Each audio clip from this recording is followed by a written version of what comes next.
Olá, amigos do xadrez. Estamos aqui novamente para ver mais uma partida do Mundial entre Carlsen e Caruana. Eu sou o Celso Mourão e o nosso convidado aqui ao meu lado é o IMI Mauro de Souza, que vai nos comentar mais uma partida do Mundial. E aí, Mauro, como está? Bom dia a todos. Nós vamos agora ver uma tendência oposta. Nessa segunda partida, é o desafiante, o Caruana, que vai ter as melhores oportunidades de vitória. O Carlsen, nessa partida, o atual campeão, está na defensiva. Então, vamos à partida. Vamos lá. D4, cavalo F6, cavalo F3, D5, C4, D6, cavalo C3, bispo E7. É o gambito da dama recusado, uma abertura que já foi jogada, olha, vem desde os matches lá atrás, né? Alekhine Capablanca, depois Petrosyan, Botvinnik, Karpov, Korchnoi, Kasparov, Karpov. Então é uma linha assim que é muito sólida. Ele é usado assim de preferência numa competição em que as pretas não são necessariamente obrigadas a jogar para ganhar. Então uma abertura muito sólida, ultra sólida, que com certeza constou da preparação dos dois jogadores. Então vamos lá. Continuando a partida então, bispo F4, roque, D3, C5. C5. Olha, aqui uma pequena surpresa, né? Segundo os comentaristas, cavalo de BD7, o Caruana tinha jogado outras vezes, mas C5 é a linha principal que ele jogou na partida. Exatamente. C5 é a linha principal, é mais jogada. C5 faz mais sentido aqui, que as pretas procuram se liberar, abrir o jogo no centro e se liberar. Então, são duas jogadas normais, né? Cada uma leva um tipo de estrutura de peões. Então vamos ver como seguir. Capturou. Captura aqui outro momento crítico. Dama C2 foi jogado na partida, mas uma alternativa é isolar o peão da dama das pretas. Captura. Você toma D5, né? Captura cavalo. Captura. Ficou o peão da dama isolado. Ó, o peão das pretas está isolado. Mas o desenvolvimento das pretas aqui compensa a fraqueza do peão, porque o preto já rocou e o branco ainda tem que tirar o bispo. Seguir um pouquinho. D3. Cheque. Cavalo D2 e cavalo C6. Essa posição aqui tem muitas partidas jogadas já. O veredito aqui é que as pretas estão bem. O branco está bem também, né? Tem uma debilidade, o preto tem uma debilidade a longo prazo, que é o peão de T isolado, né? Que está fraco. Mas a atividade das peças compensa. Está fraco. Mas o branco ainda não rocou, né? Exatamente. Compensa as debilidades, né, do peão isolado. Exatamente, está compensado. Mas na partida foi jogado dama C2. Que é um lance que mantém a atenção. Também muitas partidas. Essa posição é clássica. Foi jogada inclusive no match Karpov e Korchnoi. Foi um dos primeiros matches que eu acompanhei. Karpov e Korchnoi. Continuando, cavalo C6. 3. Assim, torre D8. Karpov e Korchnoi. Está até citado aí, né, pelo comentarista. Torre D8. 78, né? Jogou Karpov e Korchnoi. Exatamente. Match tenso, né? Muito tenso. Aquela coisa de Guerra Fria, né? Toda aquela coisa lá estava no auge. Agora, aqui vem uma surpresa, né? Torre D8. Olha. Teoria, isso aí foi em 78, né? Karpov e Korchnoi, né? Nós estamos já em 2018, né? Então a teoria mudou um pouco, né? Hoje em dia, os jogadores preferem Torre E8, que é para preparar E5. Torre E8. Torre E8. Olha, a ideia é jogar E5 e B4. Olha, uma jogada parece meio misteriosa, porque coloca a torre numa coluna fechada, né? Mas está preparando E5, abrindo caminho para o bispo. É um lance que naquela época a gente nem sonhava, né, que podia ser jogado, né? Mas é um lance forte. Pela teoria atual, é um lance bem interessante. Então, continuando a partida, né? Foi jogada Torre D8. Torre D8 é até mais normal, né? Porque coloca a torre numa coluna que protege o peão de D5, né? Coloca uma proteção extra ao peão de D5 e já prepara também, né? Em algum momento aí para poder jogar cavalo E4. Essa é a ameaça das pretas agora, cavalo E4. E aqui o detalhe também, né? O Carlsen parou para pensar, sinal que ele talvez não tenha analisado tão bem, né? Torre D8. Ele pensou aqui um longo tempo, né? Naquele match Karpov-Korchnoi, 78, foi jogado o cavalo D2. Eu me lembro bem dessa partida. Terminou empatando.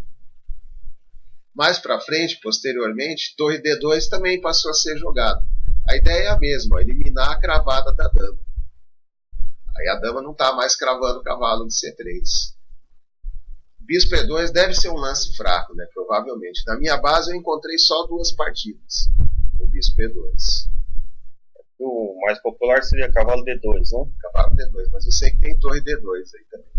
Eu vi alguma coisa no comentário do Calcio após o match, na entrevista, que ele ficou meio receoso que o Caruana tivesse preparado alguma coisa contra cavalo D2. Ele preferiu sair um pouco da teoria, jogando até um lance considerado inferior, para tentar tirar o Caruana da preparação dele. Exatamente, mas é um padrão que ele sempre escolheu, assim, né? Uma coisa que é uma recorrente na carreira dele, é seguir pelos caminhos menos trilhados, mas isso tem um preço às vezes, né? Você sai, né, das jogadas, mas às vezes você cai numa posição inferior. Ele vai conseguir realmente, né, fazer o Caruana sair, né, da teoria, da preparação dele. Mas aqui o Caruana se saiu bem, ele vai conseguir uma posição melhor, né, depois da abertura. Vamos ver como é que se... O Caruana não perdeu tempo e... Cavalo E4, olha, agora aquela torre lá justificou, né? O peão de D5 já está bem protegido pela torre, e ele vai conseguir dobrar os peões das brancas. Calça rocou. Então... Exatamente. Olha, aqui outro momento crítico. Vamos começar, né, pelas capturas de peão, né? O peão de A3 ficou solto.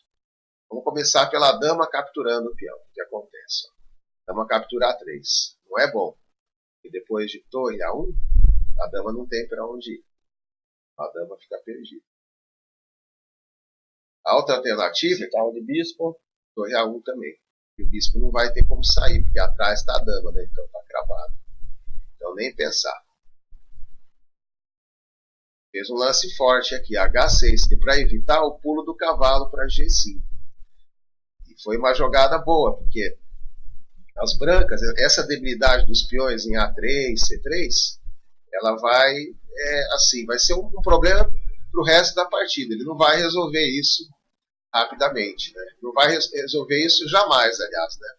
Vai ficar até o final do jogo. No H6 ele preparou, né? Assim, ele preparou uma fuga do rei, evitou o cavalo G5.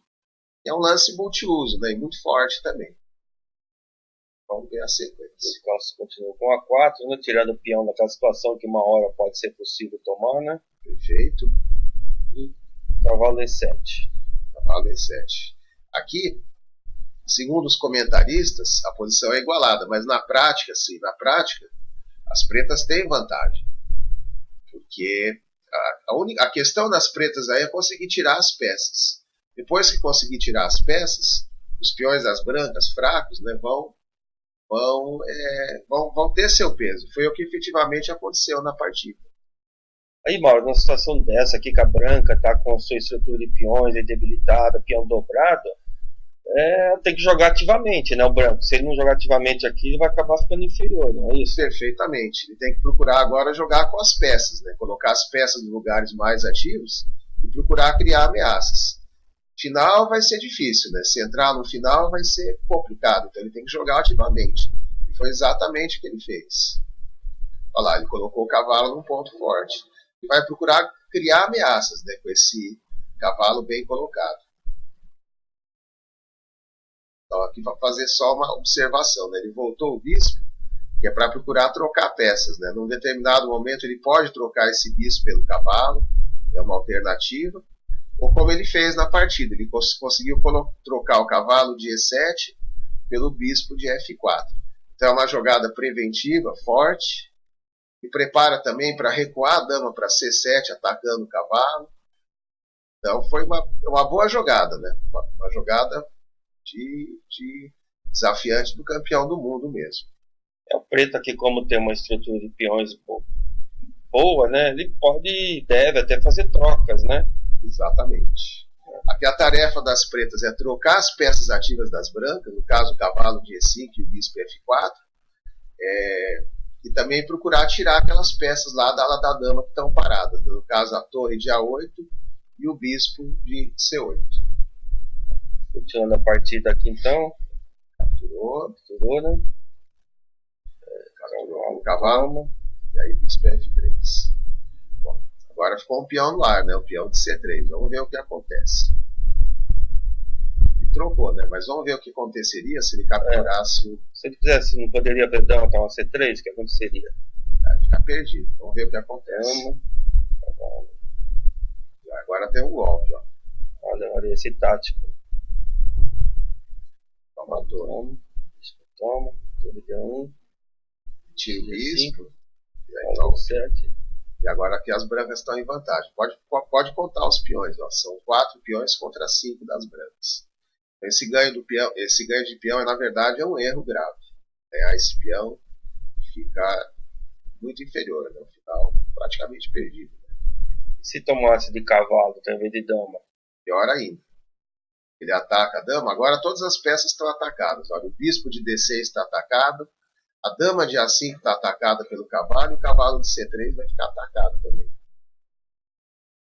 Forçado. Toma. Acabou. Aqui o branco está ganho, né? Uma peça a mais, né? Uma peça a mais. Uma perspectiva. Então foi por isso que ele tomou o bispo. Tomou o bispo para trocar, seguindo aquela ideia, né, de trocar a peça. Troca as torres. Agora vamos fazer uma pausazinha aí para balanço. Pode mandar o dama C7. Olha lá, tá em vermelhinho os peões, olha as fraquezas aí. Quer dizer, as pretas conseguiram o objetivo, né? Conseguiram trocar as peças. Então é um passo de ter um jogo estrategicamente definido, né? Tirar o bispo para D7, depois para C6, depois tirar a torre. O problema do preto ali é o bispo em C8, né? Que precisa desenvolver, né? Que tem uma estrutura de peões boa. O branco, por sua vez, está com uma estrutura de peões toda quebrada, né? Exatamente. São 3 ilhas de peões contra 2. Estrategicamente, a gente assim que aprendeu, né? Pelo xadrez básico, foi a Bíblia da nossa geração, né? Eles chamam de debilidade permanente, né? Eu lembro bem, né? Orfeu D'Agostini, né? Nossa Bíblia da nossa geração, aí, dos que passaram dos 50 anos e até de quem tem menos, né? Menos idade. O D'Agostini explicava que era debilidade permanente, os peões, né? De A4, C3 e E5. Mas o Carlsen vai jogar bem aqui, né? Ele sabe disso, tudo isso aí ele conhece bem, né? Ele vai procurar travar o desenvolvimento das pretas a partir daqui. Quer dizer, o bispo, que é um bispo ruim no momento do preto, ele consegue, vamos dizer, a possibilidade dele conseguir consertar, tornar um bispo melhor. E os peões, porque não retornam, né, vamos assim dizer, acabam sendo uma debilidade eterna, né? Perfeitamente. Isso. Exatamente isso. Certo. Continuando a partida, torre B1, para pressionar o ponto B7, né? Pedir a saída do bispo. O bispo não pode sair. Aí torre B8. Ó, torre B8 agora o bispo já sai. Uma D3. Olha, tem que compensar com a atividade. Também é um momento importante, né? Aí se pergunta, né, por que não pode tomar o peão de E5 aqui, ó, né? Isso. Dá cheque. Aí sai. H4. Essa jogada é muito boa, ela é multiuso. Em algumas linhas, prepara para situar o peão em H5. O peão em H5 vai restringir a fuga do rei das pretas, que está em H7. Prepara também para dar uma fuga para o rei também. O rei não levar mate na gaveta. O famoso mate da gaveta, né? Exatamente. E essa posição o branco está compensando aí o peão a menos. Está compensando porque as peças pretas estão travadas. O bispo não pode sair. Se ele jogar o bispo em D7, a dama captura. A torre está defendida pela dama. Mas a posição está toda presa, né, das pretas. E o rei está mal colocado também. Um exemplo assim, de uma linha que pode acontecer é se as pretas capturarem o peão de C3. Vamos ver o que acontece. Se seguir capturando o peão. Dama D6 primeiro, ó, uma boa jogada, porque ataca a torre. A torre só tem uma jogada para não ser perdida, que é voltar. E aí H5. Pronto, o rei ficou ficou travado e bispo E4 cheque é decisivo. As brancas têm peões a menos, mas o rei está completamente preso aqui. O engine, a gente usando aqui o recurso aqui do Komodo, ele dá uma vantagem decisiva das brancas aqui, ó, dá 2 pontos de vantagem, vai estar aumentando aí. Porque está paralisado, né? O próximo lance das brancas vai ser bispo E4 cheque. E o rei não vai ter para onde ir. Certo? Mas tudo bem, né? Esse tipo de coisa eles veem, né? Com alguma facilidade. Tá? Por isso que ele não toma o peão aqui e tenta desenvolver o bispo, né? Porque senão não vai ter chance, né? Perfeitamente. Assim, olha o que ele quer fazer com essa jogada aí. Por que desse assim? Em algum momento ele está contando as pretas vão jogar o peão de B7 a B6. Aí ele vai ter, porque o lance B6 elimina assim, a obrigação das peças pesadas, no caso a dama de C7 e a torre de B8, de proteger aquele peão de B7. Então B6 é um lance que as pretas devem fazer. Então com esse A5 ele troca, né, o peão de A pelo peão de B. E assim ele elimina uma fraqueza. Esse peão de A é uma fraqueza. Então ele já está preparando para trocar o peão de A pelo peão de B, que foi o que realmente aconteceu na partida. Mas acontecendo isso, o preto vai ter inconveniente, vai trocar um peão, vai ficar um peão sólido, quer dizer, um peão não vai defender o outro, né? Exatamente. Aí vai ficar o preto com um isolado, assim como o branco vai ter um isolado, né? Perfeitamente. Ele elimina uma debilidade dele, que é o peão da coluna A, certo? E cria uma outra lá pro preto também. Exatamente. Essa que é a ideia dele. Vai acontecer mesmo na partida. E por que aqui não pode fazer dama, toma 5, só pra... Então aí captura o bispo de fica D7. O bispo no ar, né? Então não pode não tomar. Nem o peão de A5, nem o de E5, a mesma coisa. Aí ele jogou bispo C6, né? Aqui é outra posição crítica, olha, tem que se conformar com a realidade as brancas, né? É duro empatar de brancas assim por baixo, né? A jogada já está no lance 23, né? E as brancas estão nas cordas aí tentando empatar. Então ele vai oferecer uma troca de damas aqui, porque ele sabe, né, que nessa posição, a longo prazo, ele está perdido. Então ele vai procurar simplificar as peças, né, eliminar ao máximo e tentar entrar no final o mínimo de prejuízo possível. Então vamos ver o que ele fez aqui. Olha, dama B6, ele vai tentar trocar tudo. É um lance assim, radical, né? É de quem sabe que a longo prazo vai perder de qualquer jeito. Se não conseguir eliminar todo o material e entrar no final o menos desvantajoso possível. Então vamos lá. Tocou. Outro problema, né? Mais uma fraquezinha aí. F8. Mas agora aqui uma explicação, né?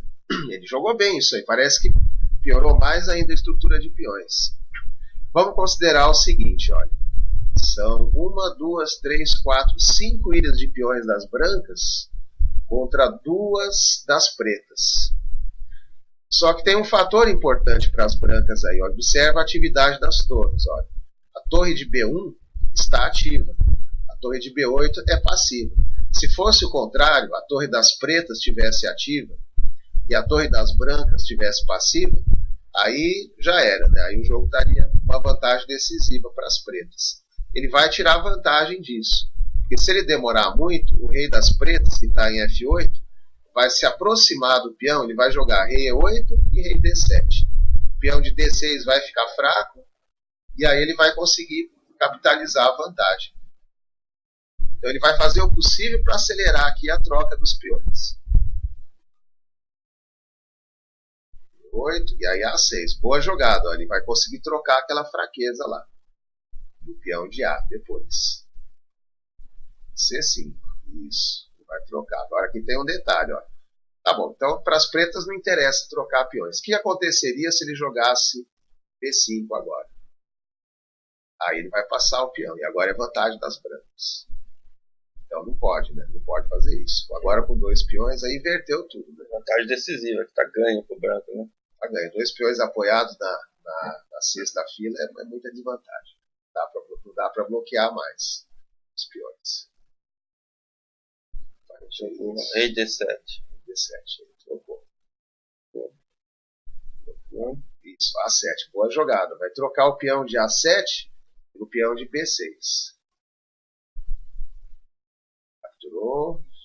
capturou de volta. Vamos fazer uma pausa para balanço aqui de novo. Ó. O peão de D6 vai cair, está muito próximo do rei. As pretas vão conseguir manobrar a torre de maneira a trocar os peões.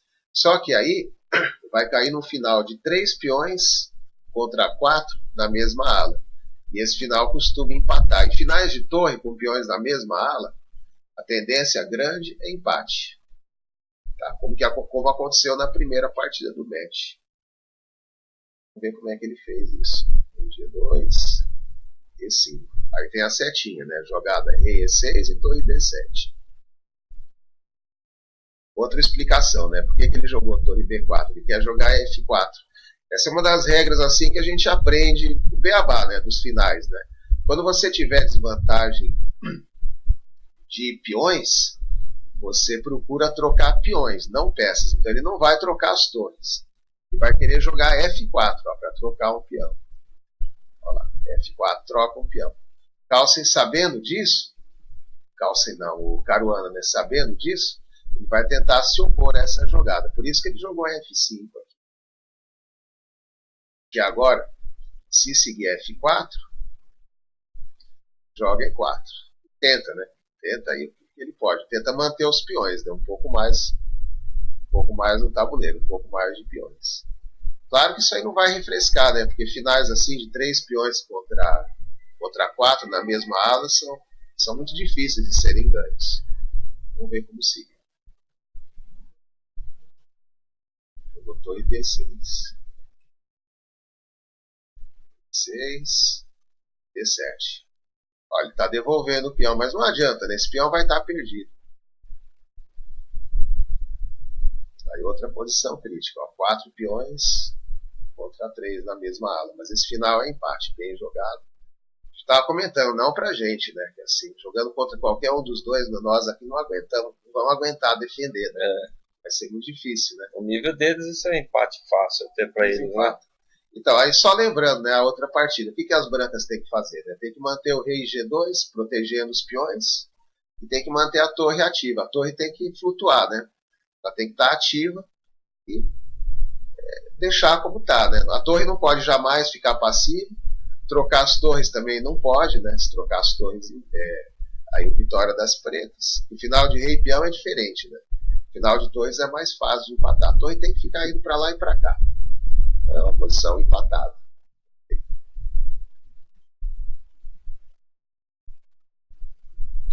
Só mais um comentário, né? Na primeira partida do match, o Carlsen tentou mais de 50 lances, né? Ganhar, aqui o Caruana tentou menos. Ele já não gosta mais assim de fazer tanto, despender tanto esforço inútil. O cansaço físico lá era a primeira partida, né? Ainda estava menos cansado, né? Agora já, com certeza, já estão mais cansados, né? Já começa a ficar. A energia começa a ser importante. Né?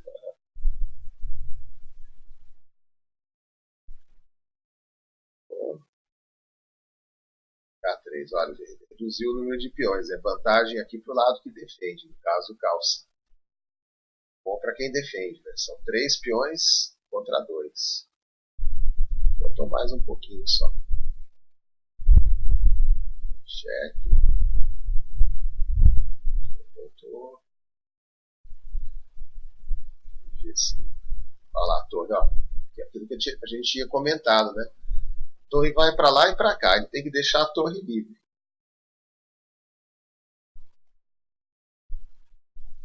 Bate.